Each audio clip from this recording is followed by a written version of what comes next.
शक्ल में या बोनस शेयर्स की शक्ल में जारी करती हैं।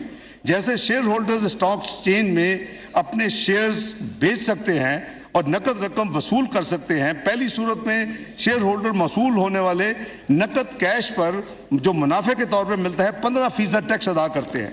लेकिन दूसरी सूरत में जब बोनस शेयर की सूरत में जब कुछ डिविडेंड मिलता है तो उस पर कोई टैक्स नहीं लागू होता। इस कदम के जरिए हमने कैश डिविडेंड और बोनस शेयर दोनों पर टैक्स आयद कर दिया है। साथ साथ हमने बोनस शेयर के लिए कम यानी शरह रखी है। डिविडेंड पे 15% है, लेकिन बोनस शेयर के लिए हमने इसकी शरह 10% तजवीज की गई है, जो कि इस मुअज़्ज़ज़ जो ऐवान है जब बजट पास होगा तो वो स्टेट में लागू हो जाएगी। ये ऑब्वियसली ये टैक्स जो है बोनस के ऊपर ये कंपनियां अदा नहीं करती, ये शेयर होल्डर्स अदा करते हैं जिनको ये बोनस शेयर मिलेंगे। तो इसलिए ये कंफ्यूजन नहीं होना चाहिए कि जैसे कि शायद ये कंपनी अदा करेगी।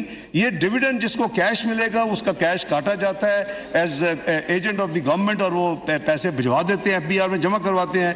बोनस शेयर जो है उसकी 10% जो है उसकी जो वैल्यू होगी मार्केट उसके ऊपर 10% उनको जमा करवाना पड़ेगा, चाहे वो शेयर बेच लें, अदरवाइज चाहे वो जमा करवा दें, उनकी ऑप्शन है। ये स्कीम पहले भी नाफिजुल अमल थी।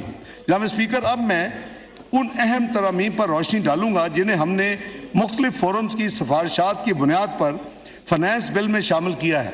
बहुत सारे लोगों ने इनकम टैक्स ऑर्डिनेंस में नए मुतारफ कराए गए 99D सेक्शन पर कुछ तहफ़्फ़ुज़ात का इज़हार किया, जो वफाकी हुकूमत ऐसे असेसी से 50% तक इजाफी टैक्स वसूल करने का इख्तियार देता है जिसने इसमें खारजी अवामल की वजह से गैर मतवक्को मुनाफा यानी विंडफॉल गेन कमाया हो। मैं सबको यकीन दिलाता हूं, अपने मुअज़्ज़ज़ अरकान भाइयों और बहनों को, कि यह कानून सिर्फ एक एनेबलिंग प्रोविजन है। इसका हदफ किसी खास शख्स order in the house please. तमाम ऑनरेबल मेंबरान अपनी अपनी सीटों पर तशरीफ फरमा हो जाएं। इसका हदफ किसी खास शख्स या कंपनी की तरफ नहीं है, बल्कि अगर वाकई हुकूमत इस बात का तयन करती है कि ऐसे शोबे ने खारजी अनासर से फायदा उठाते हुए विंडफॉल गेन किया है तो ये प्रोविजन पूरे शोबे पर नाफिज की जाएगी, ना कि किसी एक इंडिविजुअल पर। यह मैं इसलिए वजाहत कर रहा हूं कि बहुत कंफ्यूजन है कि शायद इंडिविजुअल्स को भी पिक किया जा सकता है कि उनको एक्स्ट्रा ऑर्डिनरी विंडफॉल गेन हो। ये ऐसी बात नहीं है, ये पूरा सेक्टर होगा और ये कॉर्पोरेट सेक्टर होगा, ये इंडिविजुअल इसमें नहीं आएंगे। तो दो इसमें क्लैरिफिकेशंस हैं। एक तो ये कॉर्पोरेट सेक्टर होगा, दूसरा ये इंडिविजुअल्स पे नहीं होगा, और तीसरा ये पूरे के पूरे सेक्टर पे भी लागू होगा। अब इसमें मैं अर्ज करूं कि जनाब स्पीकर, ये पाकिस्तान वाहिद मुल्क नहीं जो इस तरह की कानून साजी कर रहा है। कई ममालिक में विंडफॉल गेन्स के ऊपर टैक्स है। यूरोप समेत कई ममालिक ने ये टैक्स अपने ममालिक में लगाया हुआ है।